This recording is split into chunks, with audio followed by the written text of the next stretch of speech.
Online students, check your audio and video.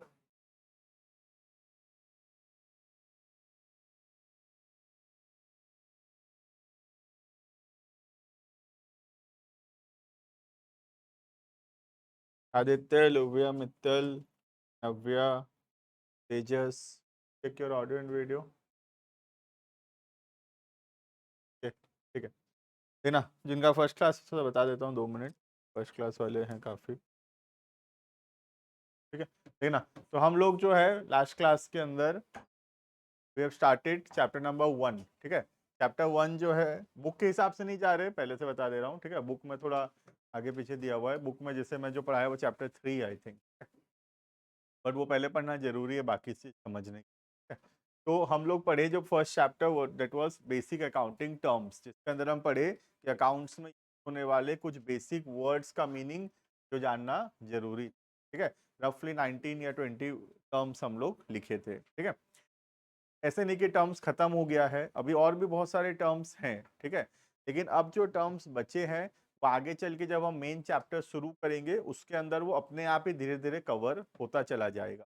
जैसे loss है, expenses है, या फिर प्रॉफिट्स है। ठीक है, और भी ऐसे काफी सारे वर्ड्स हैं बुक के हिसाब से, but that will be covered gradually in the chapters will read. जैसे चैप्टर 3 पढ़ेंगे तो बहुत सारा वर्ड कवर हो जाएगा उसमें, चैप्टर 4 पढ़ेंगे तो उसमें भी बहुत सारा वर्ड्स कवर हो जाएगा। जितना बेसिक जानना जरूरी था स्टार्ट करने के लिए अकाउंटेंसी, हम उतना सिर्फ पढ़े हैं चैप्टर 1 में। राइट, अब जैसे हम पढ़े अकाउंट्स में यूज होने वाले कुछ बेसिक टर्म्स का मीनिंग। ठीक है, वैसे ही अब चैप्टर नंबर 2 में हम पढ़ेंगे अकाउंट्स में यूज होने वाले कुछ बेसिक रूल्स एंड रेगुलेशन। जब तक हम वो रूल्स एंड रेगुलेशंस समझ लेते कि अकाउंट्स में कौन कौन सा रूल्स एंड रेगुलेशंस होता है, तब तक हम अकाउंटिंग शुरू नहीं कर सकते।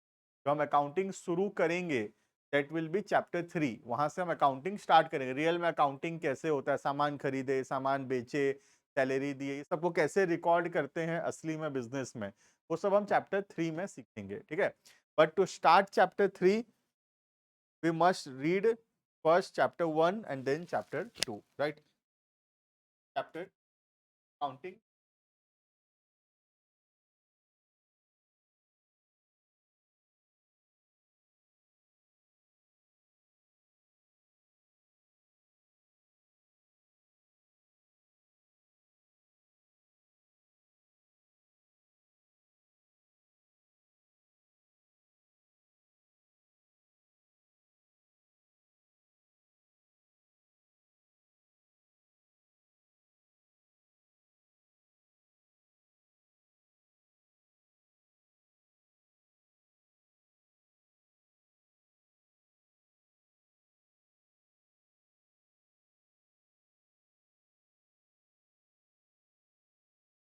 ठीक है, तो make heading chapter 2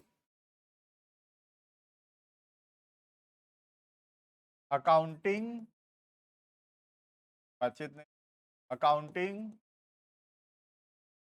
principles. Heading accounting principles, PRINCIPLES, accounting principles. ठीक है, प्रिंसिपल्स का क्या मतलब होता है? प्रिंसिपल्स का मतलब होता है रूल्स एंड रेगुलेशन जो कि फॉलो करना जरूरी। क्लियर? तो जब तक हम रूल्स एंड रेगुलेशंस नहीं सीख लेते अकाउंटिंग का, तब तक हम अकाउंट्स नहीं। ठीक है, तो अकाउंट्स में यूज होने वाले जो बेसिक रूल्स एंड रेगुलेशंस हैं बोला जाता है अकाउंटिंग प्रिंसिपल। क्लियर है? जनरली हर एक बिजनेस को ये फॉलो करना जरूरी। जब भी हम अकाउंटिंग कर रहे हैं, अकाउंटिंग करते समय, हिसाब किताब रखते समय, दुकान का जब हम हिसाब किताब रख रहे हैं, ये सब रूल्स रेगुलेशंस हमको फॉलो करना जरूरी। तो इसको बोला गया है जनरली एक्सेप्टेड अकाउंटिंग प्रिंसिपल। ठीक है, तो क्या बोलते हैं? Generally accepted accounting principles. Short form में इसको गैप बोलते हैं। ठीक है, this is called as GAAP, principles are called as gap.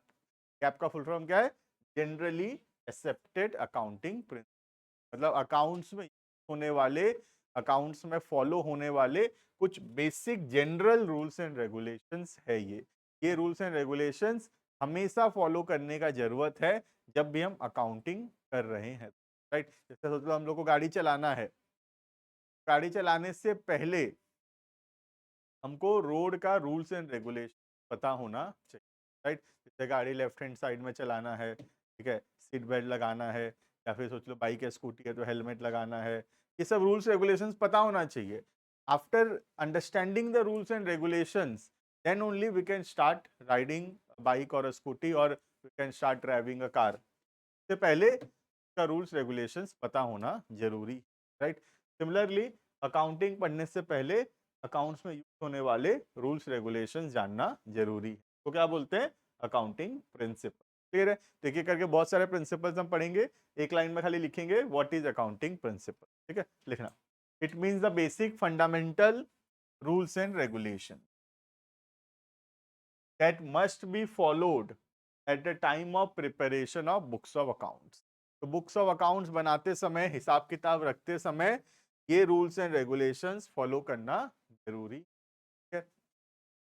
जिनका भी ऑनलाइन में फर्स्ट क्लास है, वीडियोस आई विल प्रोवाइड, ठीक है, अभी तक जो क्लासेस हुए I will share the link, can do the classes हुआ है। दिस इज चैप्टर 2, बढ़िया दिन आज, नया चैप्टर है तो पुराना से कुछ उतना चलेगा, यहाँ से समझ आ जाएगा। थोड़ा बेसिक कैपिटल वैपिटल का मीनिंग पता है तो यहाँ से समझ में आ जाएगा।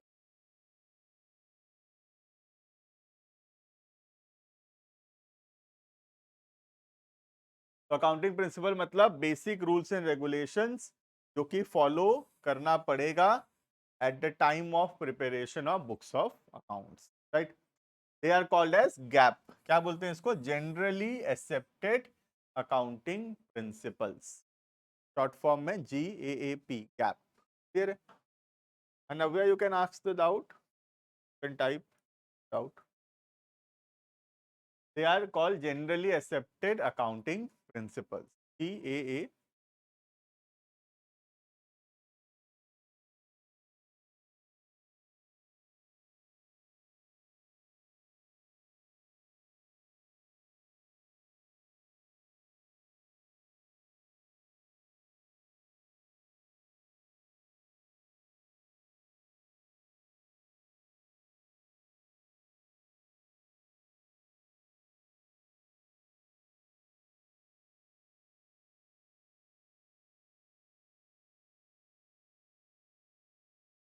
देखो इतना तक लिख लिए कि नहीं?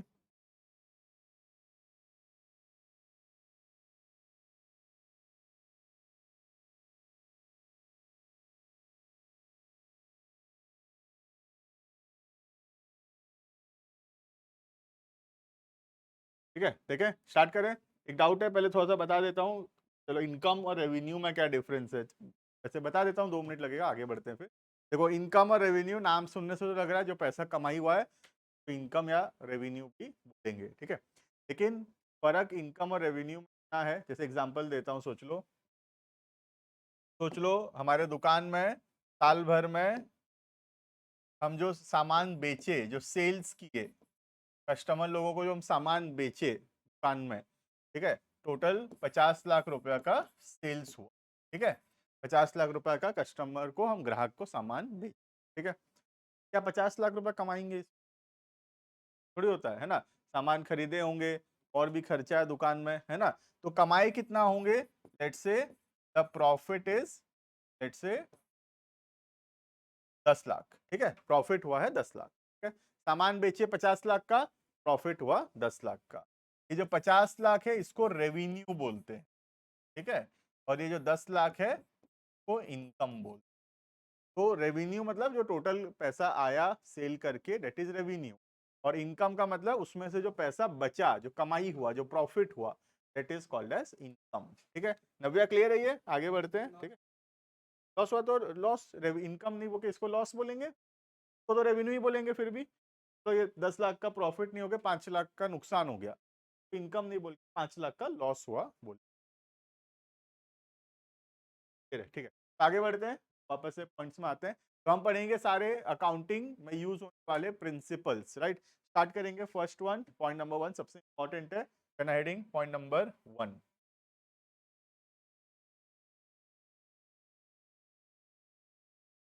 एस टी, पहला प्रिंसिपल का नाम है बिजनेस एंटिटी और account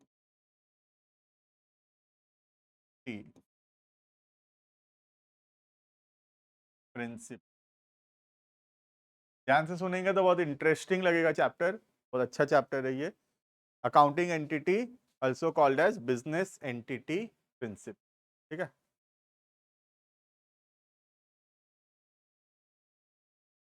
accounting entity also called as business entity, लेकिन इसका मतलब क्या है, थोड़ा इसका मतलब मैं पहले बताया था, पर पढ़ाता हूँ फिर से, याद आ जाएगा। जब मैं लाइबिलिटीज पढ़ा रहा था तब थोड़ा सा बताया था, ये फिर से बता रहा हूँ, देखना। सोच लो एक बिजनेस है, ठीक है, कोई भी एक बिजनेस का नाम लेते हैं, let's say take the example of Reliance, ठीक है। तो the name of the business is Reliance. Reliance क्या है, बिजनेस का नाम है ना।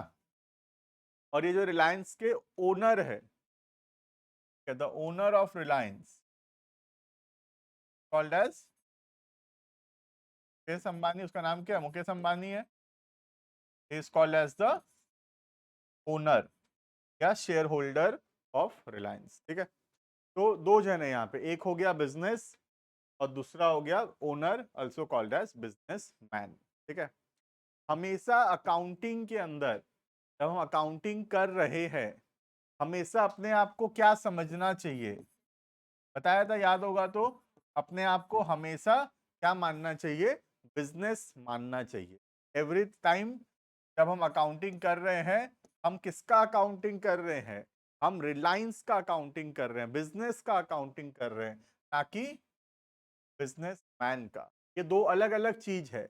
हमको ऐसा लग सकता है कि एक ही तो बात है सर, रिलायंस के अंबानी का ही तो है, बट अकाउंटिंग के पर्सपेक्टिव से हम अकाउंटिंग सीख पाएंगे जब तक हम ये नहीं समझेंगे कि हम अकाउंटिंग कर किसका रहे हैं, राइट। तो अकाउंटिंग हमेशा हम किसका कर रहे हैं, बिजनेस का कर रहे हैं, ना कि मैन का। समझ में आ रहा है। We are not doing accounting of Mukesh Ambani. हम मुकेश अंबानी का अकाउंटिंग नहीं कर रहे, हम अपने आप को मुकेश अंबानी नहीं समझते अकाउंटिंग करते समय।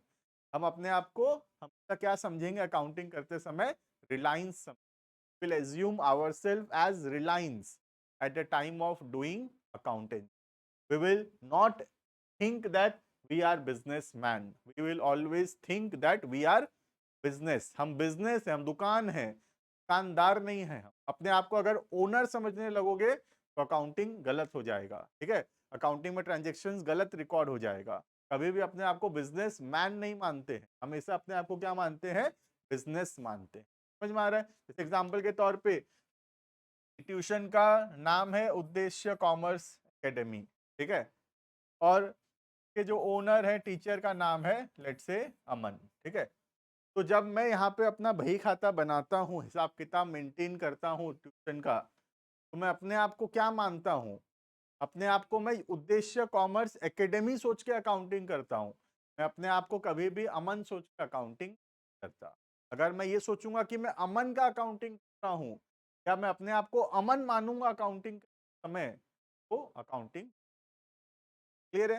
तो always the accounting done from the point of view of business, not from the point of view of the businessman. Businessman and businessman are two separate, दो अलग अलग हैं ये लोग, ये दो अलग अलग, बीच में एक दीवार है इनके, पढ़ाया भी था याद होगा तो सेम। दोनों अलग अलग हैं, ठीक है। बिजनेस अलग है और बिजनेस मैन अलग है, दोनों का सेपरेट एग्जिस्टेंस है, दोनों अलग अलग एग्जिस्ट करते हैं। हम अपने आप को अकाउंटिंग करते समय हमेशा बिजनेस मान के ताकि मैन मान, ठीक है। कैसे फर्क आएगा बताता हूं अब, ठीक है। देखना, आज जैसे तो बिजनेस स्टार्ट किया तो ओनर पैसा लगाएगा बिजनेस में, ओनर पैसा लगाएगा बिजनेस में, कैपिटल जिसको बोलते हैं, ठीक है। तो मालिक पैसा लगाया, कॉल्ड एज कैपिटल, जिसको अकाउंट्स में कैपिटल बोलते हैं, ठीक है। तो मालिक पैसा लगाया और रिलायंस बिजनेस स्टार्ट किया, ठीक है। अब हम यहाँ क्या लिखेंगे, पैसा आया लिखेंगे, पैसा गया लिखेंगे, पैसा आया लिखेंगे। क्यों, तुम अपने आप को क्या मान के आंसर बोले, रिलायंस। अगर तुम अपने आप को सोचोगे मैं मुकेश अंबानी हूं, अगर सोचोगे तो मुकेश अंबानी हो, तो ऐसा लगेगा पैसा गया, नहीं लगेगा पैसा गया, बिजनेस स्टार्ट किए तो पैसा गया ये तो। लेकिन जब हम अपने आप को बिजनेस मानेंगे तभी हम समझ पाएंगे पैसा गया। We are not doing accounting of Mukesh Ambani, हम मुकेश अंबानी का अकाउंटिंग थोड़ी कर रहे हैं, हम तो रिलायंस का अकाउंट। समझ में आ रहा है? आज उद्देश्य कॉमर्स एकेडमी स्टार्ट करने के लेट से मैं 10 लाख रुपया लगाया था, called as capital, so capital बोलेंगे। तो मैं अपने बही खाता में क्या लिखा हूं, पैसा आया लिखा हूं, पैसा गया नहीं लिखा हूं, पैसा आया लिखा हूं, ठीक है, क्योंकि मैं अकाउंटिंग किसका कर रहा हूं, तो सीए उद्देश्य कॉमर्स एकेडमी का अकाउंटिंग कर रहे हैं, हम अमन का अकाउंटिंग थोड़ी कर रहे हैं। मेरा अकाउंटिंग कर रहे होते तो मैं बोलता पैसा 10 लाख गया, बिजनेस स्टार्ट किए पैसा गया, लेकिन हम अकाउंटिंग का कर रहे हैं, आया। आई होप क्लियर है। बिजनेस एंटिटी, अकाउंटिंग एंटिटी यही बोलता है बिजनेस और बिजनेसमैन दोनों अलग अलग हो। अकाउंटिंग हमेशा बिजनेस के पॉइंट ऑफ व्यू जाता है, ना कि from the point of view of the, clear है नाउ। क्योंकि बिजनेस और बिजनेसमैन दोनों अलग अलग हैं, दोनों अलग अलग हैं, और हम अपने आप को क्या मानते हैं, बिजनेस मानते हैं, राइट। अब सोच लो ये बिजनेस बैंक गया, ठीक है, रिलायंस क्या किया, रिलायंस एसबीआई बैंक पहुंच गया और एसबीआई बैंक से लोन ले लिया 5 करोड़, ठीक है, 5 करोड़ रुपया का बैंक से। अब तुम मुझे बताओ, ये जो 5 करोड़ का बैंक से लोन लिए हैं, कौन लिया है, रिलायंस लिया है, ठीक है। रिलायंस से जो 5 करोड़ का लोन लिया है बैंक से, 5 करोड़ वापस करना पड़ेगा, हम थक जाएंगे। हाँ, वापस करना पड़ेगा 5 करोड़ रुपए। ये 5 करोड़ रुपए रिलायंस को फ्यूचर में वापस करना पड़ेगा, राइट। ये क्या है, रिलायंस की लाइबिलिटी, राइट। कौन सा लाइबिलिटी है, एक्सटर्नल लाइबिलिटी। पढ़े हैं हम लोग पहले क्लासेस में, क्या है external liability, right. Similarly Reliance जो है, मुकेश अंबानी से भी पैसा लिया है, मुकेश अंबानी भी पैसा लगाया है रिलायंस को शुरू करने के लिए, तो अकाउंट्स के लैंग्वेज में क्या बोलते हैं, कैपिटल बोलते हैं, याद होगा कैपिटल बोलते हैं इसको, ठीक। तो ये कैपिटल का पैसा वापस करना पड़ेगा कि नहीं, रिलायंस फ्यूचर में मुकेश अंबानी को पैसा रिटर्न करेगा कि नहीं करेगा, करना पड़ेगा। डोंट थिंक दोनों एक ही चीज है, मत समझो कभी भी, मत सोचो कि रिलायंस और मुकेश अंबानी एक ही बात तो है, सर एक ही बात नहीं है अकाउंट्स में। रिलायंस अलग है, मुकेश अंबानी अलग। मुकेश अंबानी का अकाउंटिंग नहीं कर रहे, रिलायंस का अकाउंट। रिलायंस अगर बैंक से पैसा लिया है, रिलायंस बैंक को वापस करेगा, क्लियरली। रिलायंस अगर मुकेश अंबानी से पैसा लिया है, रिलायंस मुकेश अंबानी को भी वापस करेगा, क्लियर है। इसलिए कैपिटल को कौन सा लाइबिलिटी अकाउंट्स में, internal liability.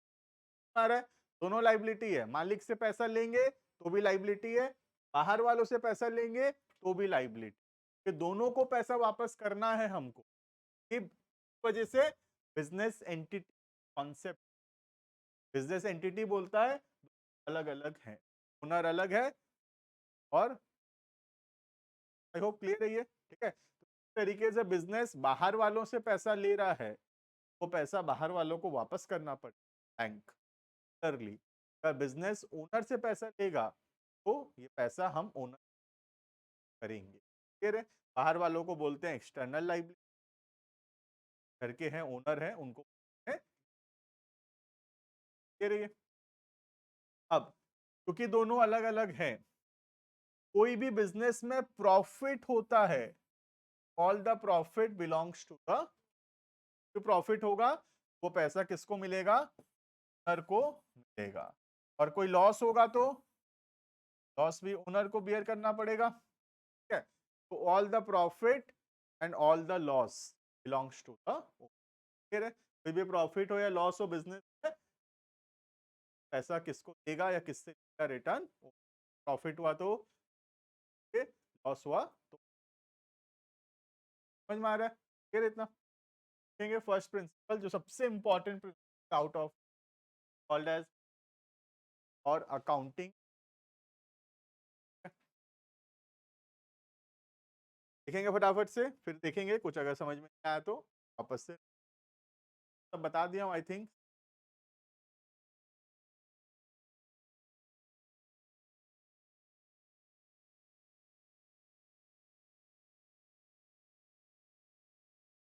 Right it down.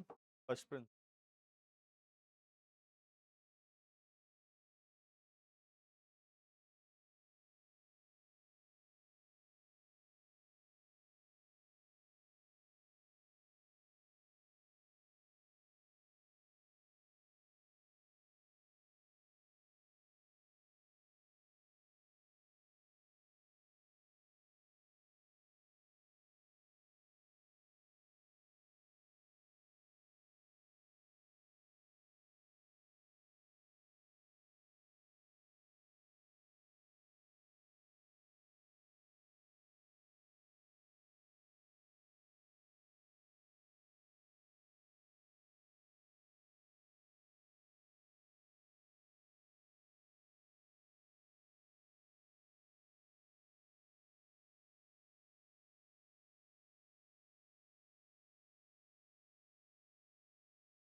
Online student लिखने से कंप्लीट होने से बोलना।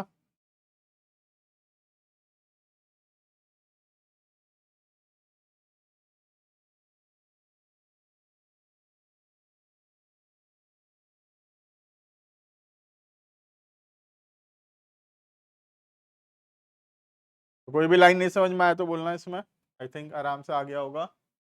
पहला लाइन है according to business entity principle, business and businessman, दुकान है और जो दुकानदार है, जो मालिक है, दोनों अलग अलग है। पहला पॉइंट ये बोलता है। एंटिटी मतलब बिजनेस या unit. Consider as two separate and distinct entities.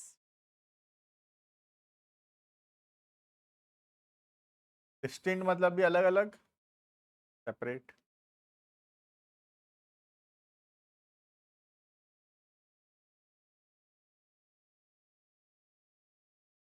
ठीक है, तो पहला पॉइंट क्लियर है। According to business entity principle, business and businessman are considered as two separate and distinct entities.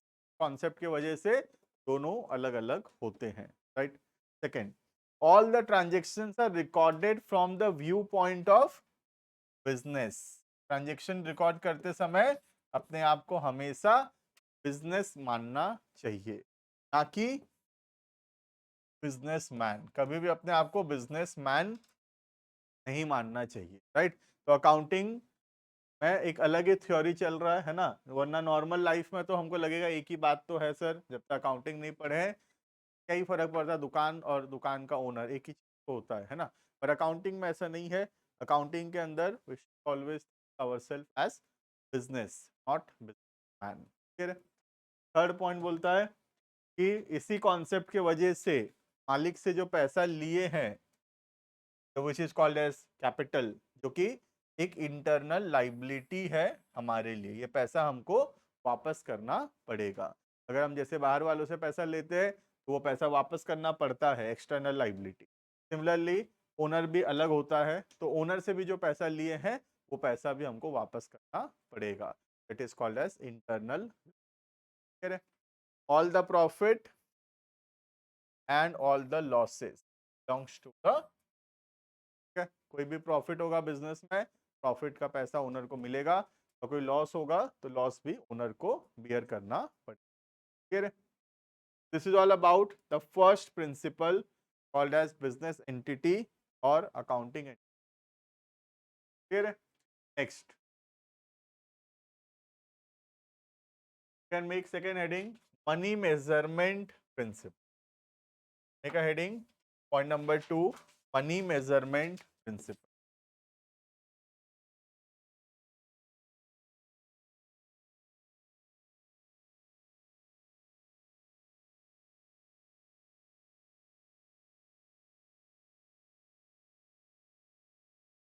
make a heading second money measurement principle।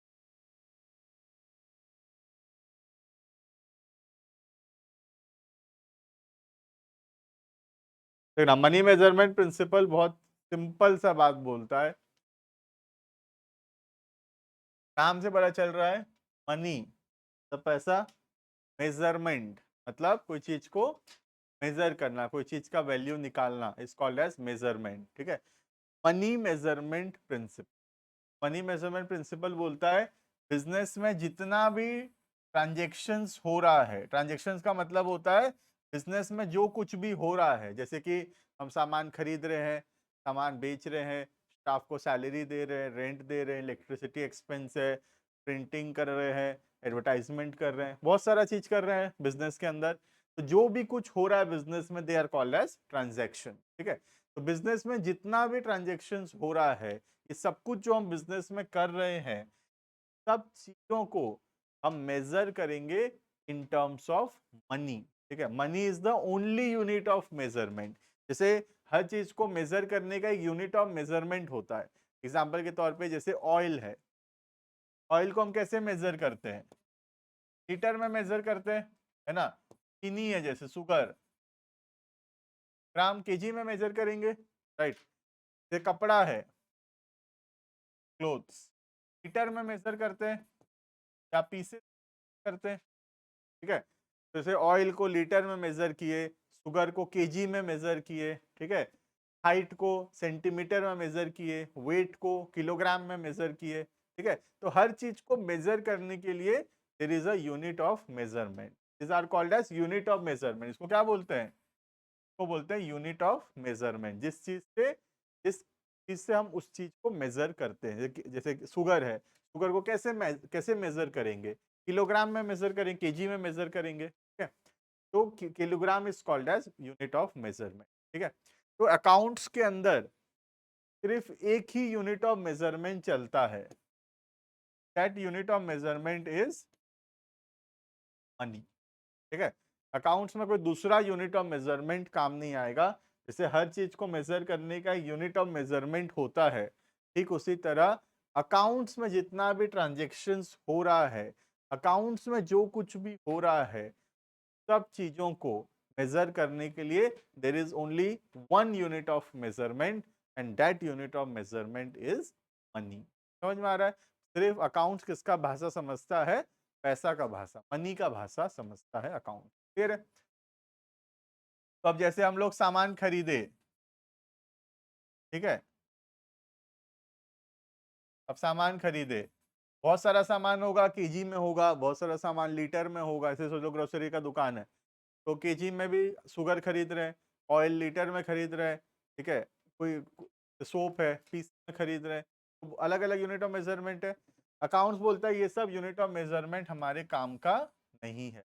Accounts बोलता है कितना रुपए का सामान खरीदे बताओ, ठीक है, कितना केजी में लाए, कितना लीटर में लाए, कितना पीसेस लाए, ये सब मत बताओ।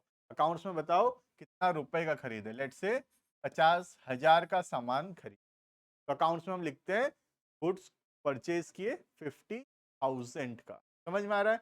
तुम अपने समझने के लिए केजी लीटर मीटर लिखते रहो, लेकिन अकाउंट्स में केजी लीटर मीटर से काम नहीं चलेगा।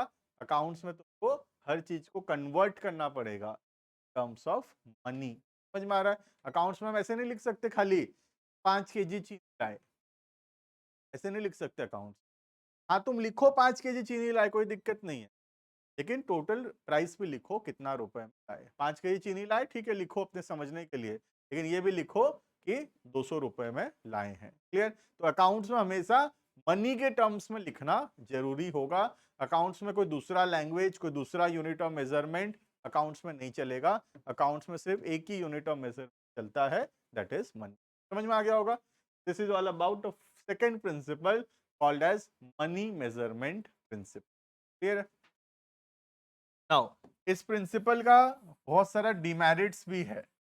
क्या क्या डिमेरिट्स है अभी हम देखेंगे। दो मेन डिमेरिट्स है इसका, ठीक है। पहले ये प्रिंसिपल लिख लेते हैं, फिर हम देखेंगे कि इसका क्या क्या डिमेरिट्स है, क्या क्या लिमिटेशंस है मनी मेजरमेंट प्रिंसिपल फॉलो करने से। क्लियर है? देखना, तो we will write the money measurement,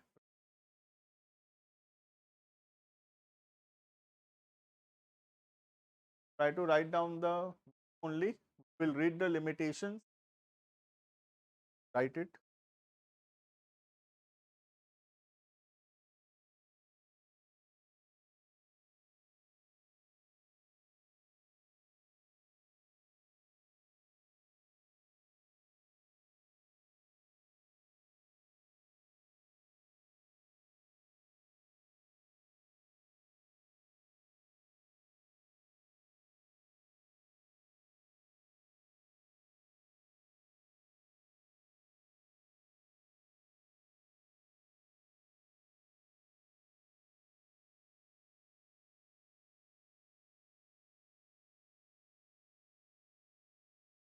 limitations अभी पढ़ेंगे फिर बाद में। According to money measurement principle, all the transactions that can be measured in terms of money, जो मनी के टर्म्स में मेजर हो सकता है, सिर्फ वही रिकॉर्ड होगा। अगर कोई चीज मनी के टर्म्स में मेजर नहीं हो सकता तो वो चीज अकाउंट्स में रिकॉर्ड ही नहीं होती है। अकाउंट सिर्फ एक ही भाषा समझता है, मनी, पैसा का, ठीक है। हर एक ट्रांजेक्शन को मनी के टर्म्स में रिकॉर्ड करना पड़ेगा। Money is the common unit of measure, money is the only unit of measurement in accounts. कोई और यूनिट ऑफ मेजरमेंट नहीं चलता अकाउंट्स में। सारे ट्रांजेक्शन को रिकॉर्ड करने के लिए money is the only unit of major.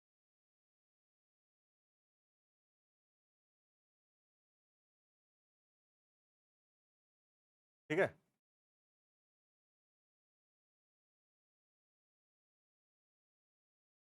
ये रहता, यू कैन सी बहुत पैसा पैसा हो रहा है अकाउंट्स, है ना। पैसा पैसा नहीं हो रहा अकाउंट्स, खाली पैसा के बारे में समझ, कुछ नहीं समझ रहा accounts. Accounts is only understanding the language of money, right. Marwari लिखा हुआ अकाउंट्स है, तभी ऐसा पैसा पैसा हो रहा है अकाउंट्स, ठीक है।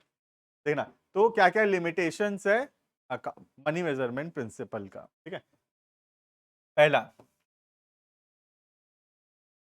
मनी मेजरमेंट प्रिंसिपल बोलता है कि जो चीज मनी में, मनी के टर्म्स में वैल्यू हो सकता है, चीज का वैल्यू मनी के टर्म्स में कैलकुलेट कर सकते हैं, सिर्फ उसी चीज को हम रिकॉर्ड करेंगे, राइट। इसका मतलब जो चीज मनी के टर्म्स में मेजर अगर नहीं हो सकता तो वो चीज फिर अकाउंट्स में रिकॉर्ड, ठीक है। जबकि ऐसा हो सकता है कि नॉन मॉनेटरी चीजें भी इंपॉर्टेंट है, ऐसा थोड़ी है कि सिर्फ पैसा वाला चीज इंपॉर्टेंट है। नॉन मॉनेटरी चीजें भी इंपॉर्टेंट हो सकता है बिजनेस के लिए, बट अकाउंट्स बोलता है कि नॉन मॉनेटरी चीज हम रिकॉर्ड नहीं करेंगे। क्या चीज रिकॉर्ड करेंगे? सिर्फ वो चीज मनी के टर्म्स में मेजर हो पाएगा, राइट। तो ये पहला लिमिटेशन है अकाउंट्स का, कि अकाउंट्स नॉन मॉनेटरी चीजों को इग्नोर करता है। अकाउंट्स जो चीज मनी के टर्म्स में मेजर हो पाता है, सिर्फ उसी को रिकॉर्ड करता है और नॉन मॉनेटरी चीजों को छोड़ देता है। जबकि रियल लाइफ के अंदर नॉन मॉनेटरी चीजें ज्यादा इंपॉर्टेंट है, may be, as compare to the monetary, right. Example देता हूं मैं तुमको, जैसे let's say take the example of Uddeshya commerce, ठीक है। ट्यूशन का एग्जांपल लेते हैं, ठीक है। तो ये उद्देश्य कॉमर्स एकेडमी का जो बुक्स ऑफ अकाउंट्स है, उसमें हमारा एसेट्स का एसेट लिखा हुआ होगा, क्या क्या एसेट है हमारे पास, ठीक है। तो इसमें लिखा हुआ है कि एक ठो एसी है। एसी का वैल्यू मनी में निकल सकता है, 40,000 50,000 का एसी है तो वैल्यू निकल सकता है, ठीक है। लिखा हुआ एक कंप्यूटर है, ठीक है, कंप्यूटर का वैल्यू निकल सकता है, 10-20,000 का कंप्यूटर है, लिखा हुआ है वैल्यू, ठीक है। फर्नीचर है, वैल्यू निकल सकता है मनी में, ठीक है।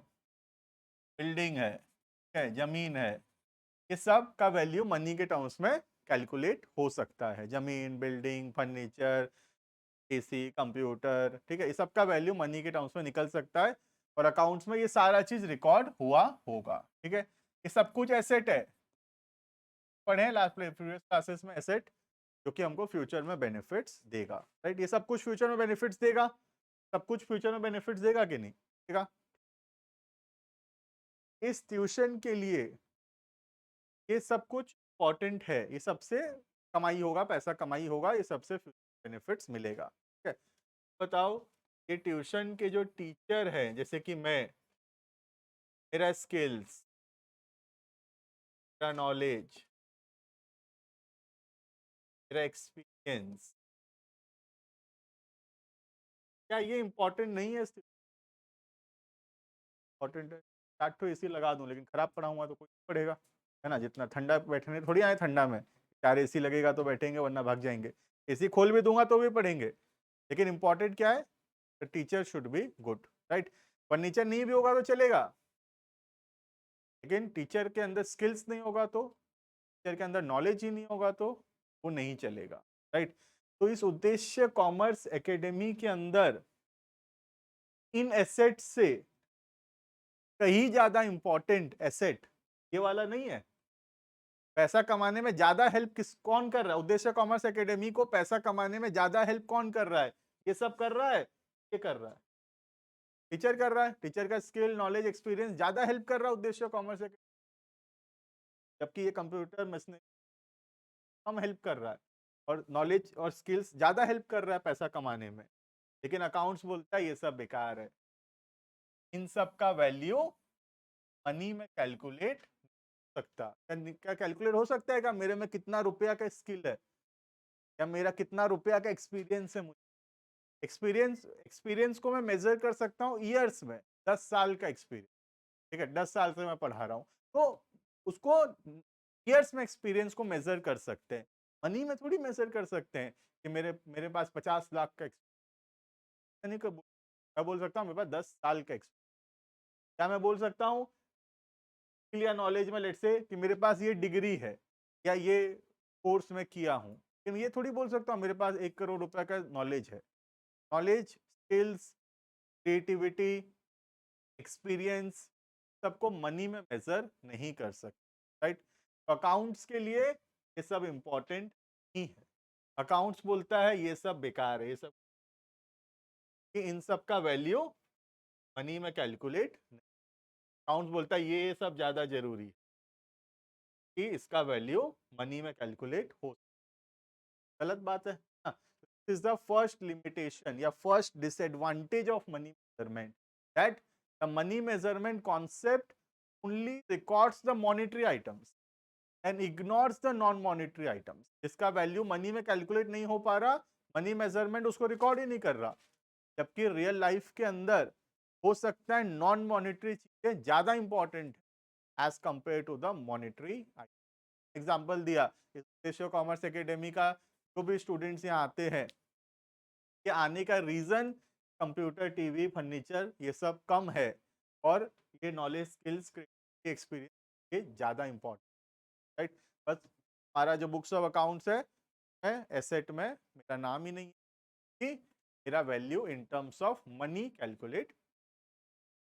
क्लियर है ये? This is the first limitation. I hope clear है। पहला लिमिटेशन, मॉनेटरी चीजों को रिकॉर्ड कर रहा है, नॉन मॉनेटरी चीजों को छोड़ रहा है। जबकि अकाउंट्स में नॉन मॉनेटरी चीजें भी इंपॉर्टेंट है, लेकिन अकाउंटिंग उसको रिकॉर्ड ही नहीं कर सक रहा। क्लियर है? लिखेंगे पहला, फिर दूसरा समझेंगे, दूसरा अभी लिखो मत, समझेंगे। Write down the first one. Transactions that cannot be measured in money are not recorded in the books of account.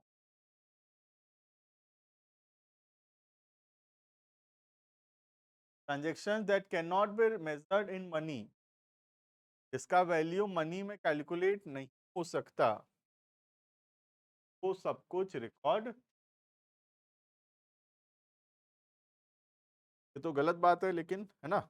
The limitation, this is the disadvantage of account.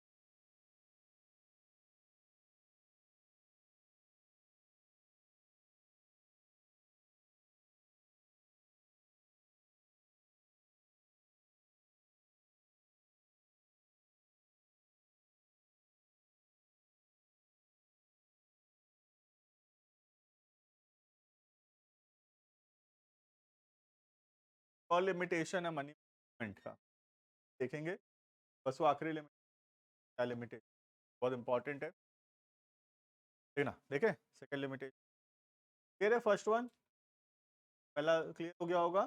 जो चीज नॉन मॉनेटरी है वो रिकॉर्ड नहीं कर पा रहा account, accounts बोल रहा है सिर्फ मॉनेटरी इंपॉर्टेंट है, जो नॉन मॉनेटरी है सब इंपॉर्टेंट, क्लियर है इतना। Next will see second one, what is the second limitation of concept of money.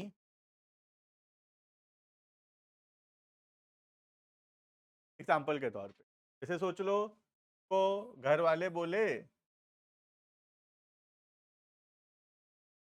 Late से जा ऐसा 6 पानी का बॉटल खरीद, ठीक है, घर वाले तुमको एक काम दिए, क्या 6 गर्मी आ रहा है, 6 water bottle 6 piece water bottles design दिखा दिए तुमको, कलर बता दिए, और ऐसा वाटर बॉटल 6 के आना बोल।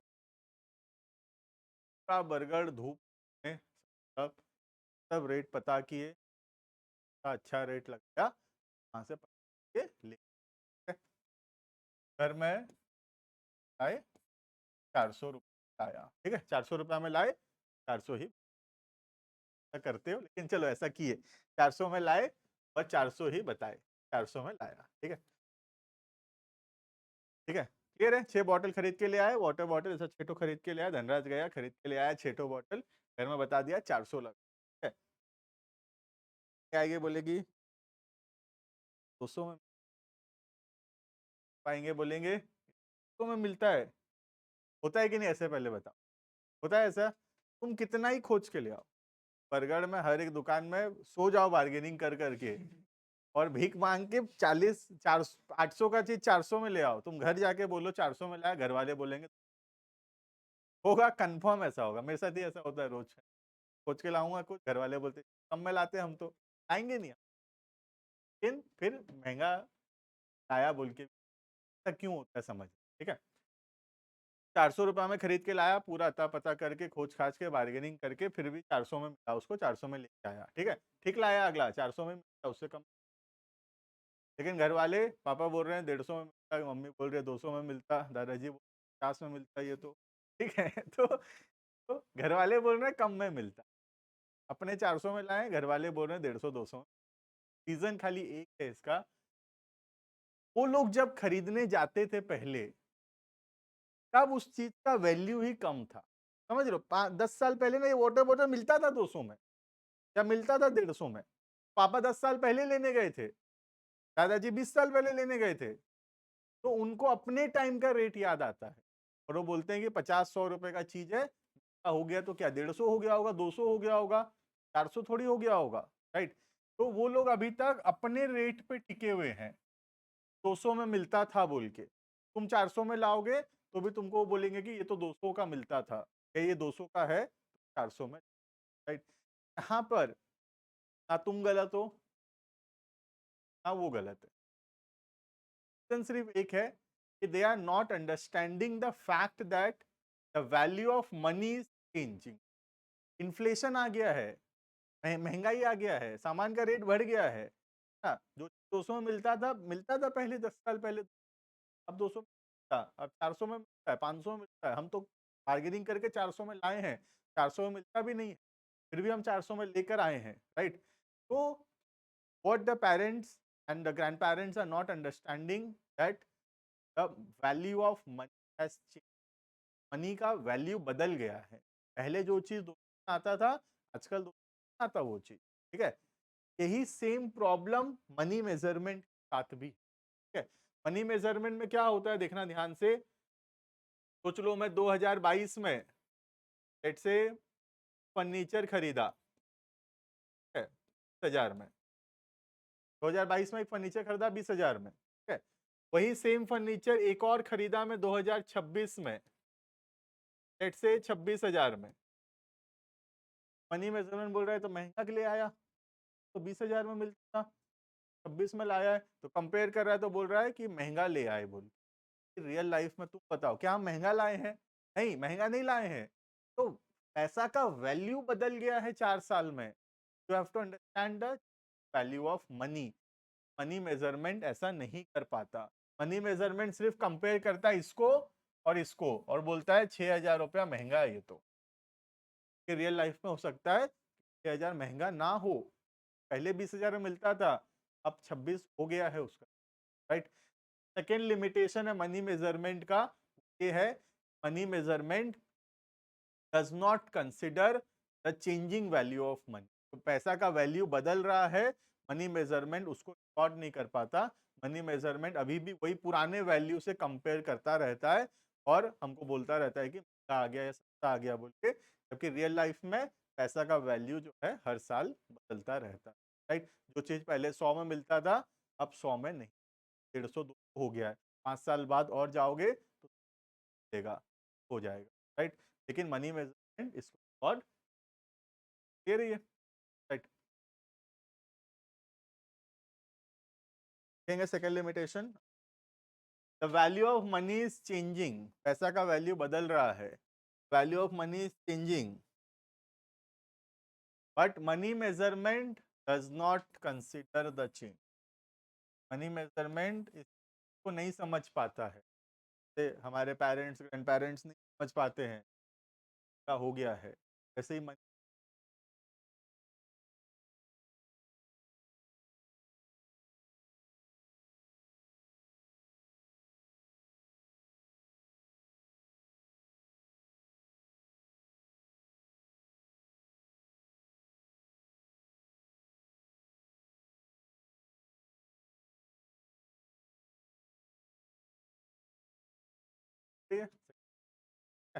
मनी मेजरमेंट समराइज करते हैं फटाफट से, बाकी नहीं। मनी मेजरमेंट का मतलब है कि अकाउंट्स में जितना भी ट्रांजेक्शन हो रहा है, हर एक ट्रांजेक्शन को हम मेजर करेंगे in terms of money. Money is the only of measurement. Accounts में कोई दूसरा यूनिट ऑफ मेजरमेंट नहीं चलता, अकाउंट्स में सिर्फ एक ही का मेजरमेंट है, दैट इज मनी, राइट। अब इसका दो लिमिटेशन, पहला, मनी मेजरमेंट सिर्फ मॉनेटरी चीजों को रिकॉर्ड करता है। कोई ऐसा चीज है जिसका वैल्यू मनी में कैलकुलेट नहीं हो सकता, तो अकाउंट्स में वो चीज रिकॉर्ड नहीं हो पा रहा। जबकि हो सकता है कि रियल लाइफ में नॉन मॉनेटरी चीजें भी इंपॉर्टेंट है, as the monetary items are important, non monetary items are also important, but money measurement, right, पहला गया। सेकेंड है कि मनी मेजरमेंट जो है पैसा का चेंजिंग वैल्यू को समझ नहीं पाता है। पैसा का वैल्यू हर साल बदल रहा है ड्यू मार्केट में महंगा हो रहा है धीरे धीरे, लेकिन मनी मेजरमेंट उस समझ नहीं पाता है।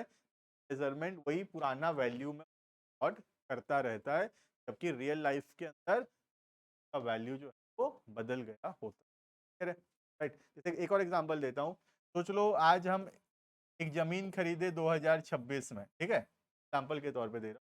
तो आज हम एक जमीन खरीदे 2026 में, लेट से 40 लाख में, ठीक है, 40 लाख रुपए हम खरीदे 2026। मैं ये जमीन को अपने पास रखा हूँ 2040 तक, नहीं बेचा हूँ, 15 साल हो गया जमीन को नहीं बेचा हूँ, ठीक है।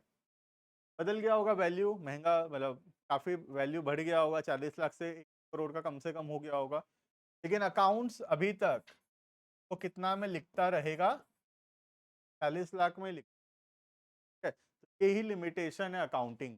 अकाउंटिंग जो चीज महंगा हो रहा है, तो वैल्यू बदल रहा है चीजों का, वो रिकॉर्ड नहीं कर पाता, हमेशा वही पुराना वैल्यू पे कंटिन्यू करता रहता है। जो नया वैल्यू आ गया है मार्केट का, वैल्यू बदल गया है मार्केट में, उसको मनी मेजरमेंट कॉन्सेप्ट रिकॉर्ड वही पुराने वैल्यू पे रिकॉर्ड करता रहता है। फिर 2040 में मेरा बुक्स ऑफ अकाउंट्स देखेगा तो उसको लगेगा सर के पास 40 लाख का जमीन है। फिर रियल में 2040 में जमीन 1 करोड़ का हो गया होगा, लेकिन वही खाता में अभी तक 40 लाख का ही लिखा हुआ होगा। बात समझ में आ रहा है? तो आज अगर हम रिलायंस का वही खाता देखेंगे, रिलायंस के पास 1910 1920 का जमीन माने है, का वैल्यू 1 करोड़ 2 करोड़ लिखा हुआ है रिलायंस के बुक अकाउंट्स में। बेचने जाओगे वो जमीन को 100 करोड़ का जमीन है, लेकिन वही खाता में 1 करोड़ में लिखा। क्यों? कि वैल्यू तो बदल गया, लेकिन रिलायंस 1910 1920 में जो जमीन खरीदा था 1 करोड़ में, आज 2026 में भी रिलायंस के बुक्स ऑफ अकाउंट्स में वो 1 ही करोड़ में लिखा हुआ है, जबकि वो वैल्यू है 1 करोड़ की जगह 100 करोड़ या उससे ज्यादा का होगा। बहुत बड़ा लिमिटेशन नहीं है अकाउंट्स का, अकाउंट्स का वैल्यू बदल रहा है रिकॉर्ड नहीं दे रही है। कितना पढ़ेंगे बाकी will online students can leave, will continue in the next class.